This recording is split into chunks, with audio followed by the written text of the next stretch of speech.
Hey everyone, my name is Dave Nixon and welcome to another episode of the Peak and Flow podcast. Today I'm going to talk about infant structures. Really what I'm talking about is childhood patterns.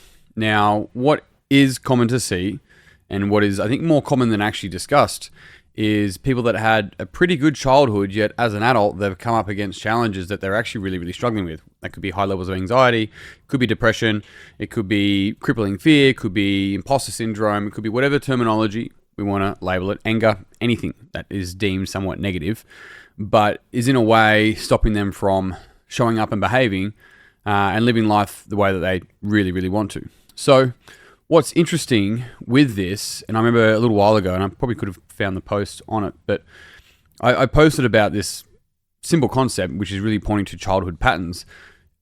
People may grow up with this idea of like, I actually had a really good childhood. Like, what's wrong with me? And no one treated me poorly. I had everything I needed. I had a pretty happy childhood, but now as an adult, I'm kind of crippled. I don't really know who I am or what I should be doing, and I don't really trust myself or anything along those lines. There's different variations of similar struggles or difficulties. And so the interesting thing is that in today's society, it may be easy to get caught up in this whole trauma and healing. Now, I'm not attempting to simplify, and I always want to be able to talk about really difficult subjects. And it's never going, it's simple, it's easy, you just do this. It's going, what's within your realm of responsibility? That's what I'm constantly going to be pointing to, right? And when we come to trauma, and I'm going to quote Dr. Gabor Mate on this, trauma is not what happens to you. Trauma is what happens inside of you as a result of what happens to you. A big part of trauma is the meaning that we make about it. A massive part of trauma has to do with the meaning that we make about it. And so, and we know this because, and if you read The Body Keeps the Score, it gives you examples of this. The same thing might happen to two different people and they have two different responses. One person finds it to be traumatic or more traumatic than the other person. It's not as simply on or off. It's not like black and white, trauma or not trauma. There's varying levels and degrees of that, right? Even like there's been studies done on some of the survivors from September 11, as in the children survivors of September 11, and the individuals that got carried ended up having more mental health challenges than those that, even if they were holding a parent's hand, they could actually use their body, they could run away. In their mind, in short, they were actually playing a role in their own survival. They were part of the hero in their story. They weren't being saved in something that was out of their control. And so we start to see that there's a volume of various factors that can lead into what events are traumatic and what events are not traumatic, right? So given that, the way that we make meaning, once again, plays a massive role on this. So for those of us that may be in our adult years now and reflecting back, I mean, I have not met someone who is void of childhood patterns. That's probably the fucking easiest way to put it. And the word infant structure is beautiful because it points to these structures of mind that we created in our infancy that may still be running the show. And I'm still yet, myself included, to meet someone that has not, or at least not in the past, but does not have these showing up in different areas of their life. And there's nothing wrong with that. It's not like this is like all these things to fix. That's not the case at all. It's just, are we aware of what's running the show when we react? And I want to talk through that today and give a couple of examples and then offer a couple of questions that might be worth leaning into to develop a bit of self-understanding and self-awareness around this subject. So we develop childhood patterns, funnily enough in childhood, on behalf of still meeting certain needs. As a child, we still want to be approved of. We want to be loved. We want to be safe. We want to be accomplished. Whatever the case might be, there's many different needs that are attempting to be met throughout our childhood. Now, a question that's worth considering here in this is, which parent did you seek love from the most?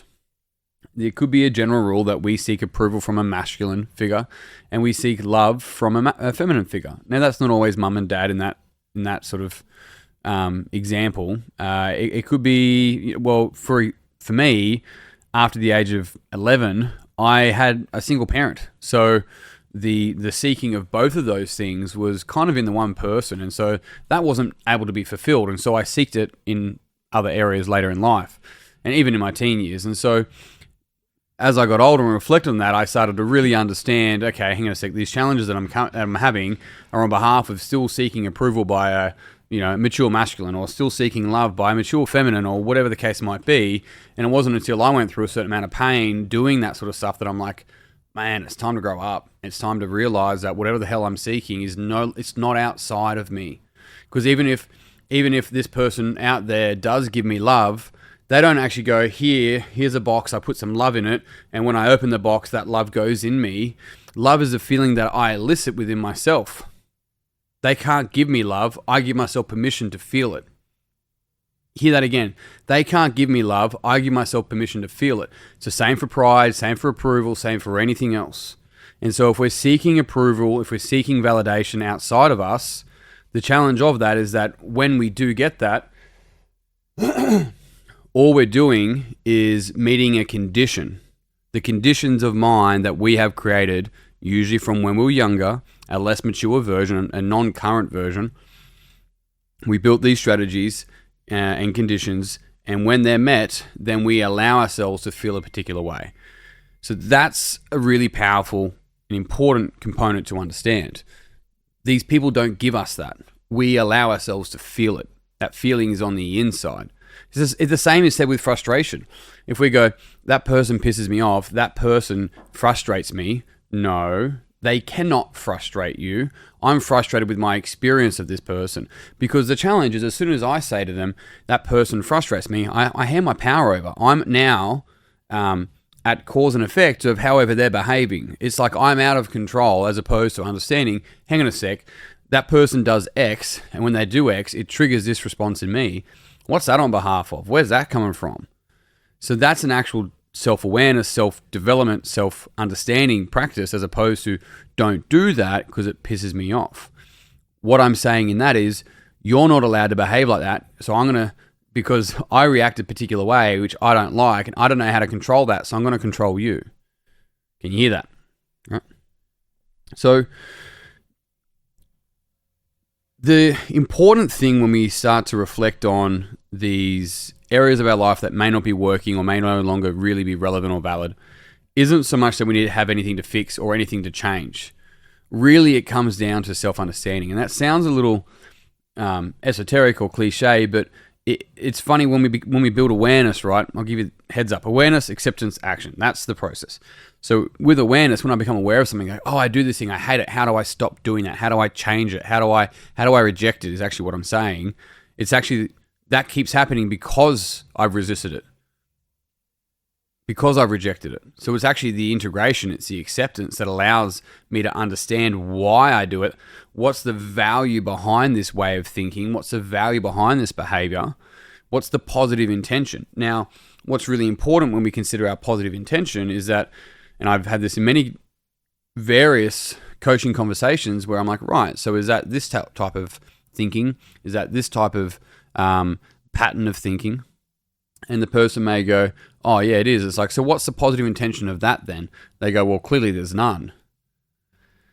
It's like, okay, so I'm not asking what is the positive outcome, because it sounds like there isn't any positive outcome, otherwise you wouldn't be in this coaching conversation.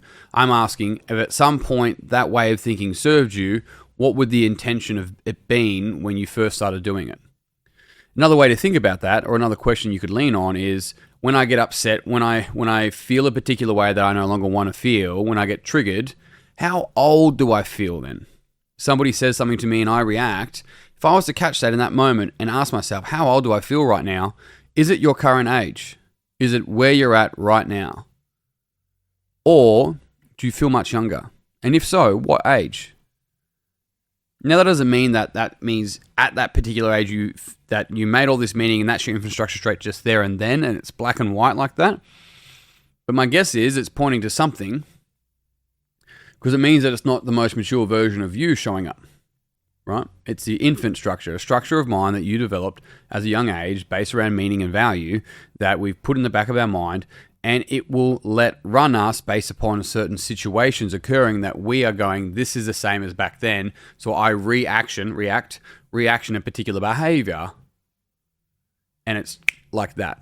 And so it takes time for us to go, hang on a sec, I don't want to feel like this anymore. But if I keep blaming everyone out there, then I don't actually get growth and change.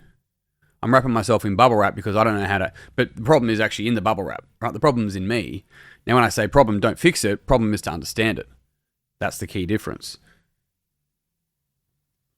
And so our ability to not remove the triggers, right? The triggers that we experience in life, they're simply pointing to certain frames of mind, so structures of mind, ways of thinking, ways of seeing the world that we have on the inside, our inner map, and it doesn't match that.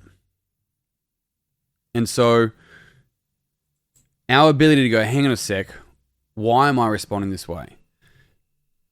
Have you even labeled the emotion, the feeling, right? And I mean that in the sense of like, is this anger? Is this sadness? Because usually, like, anger is on behalf of sadness for one, right? But what emotion is this that I'm actually experiencing right now? And what's the positive intention of responding this way?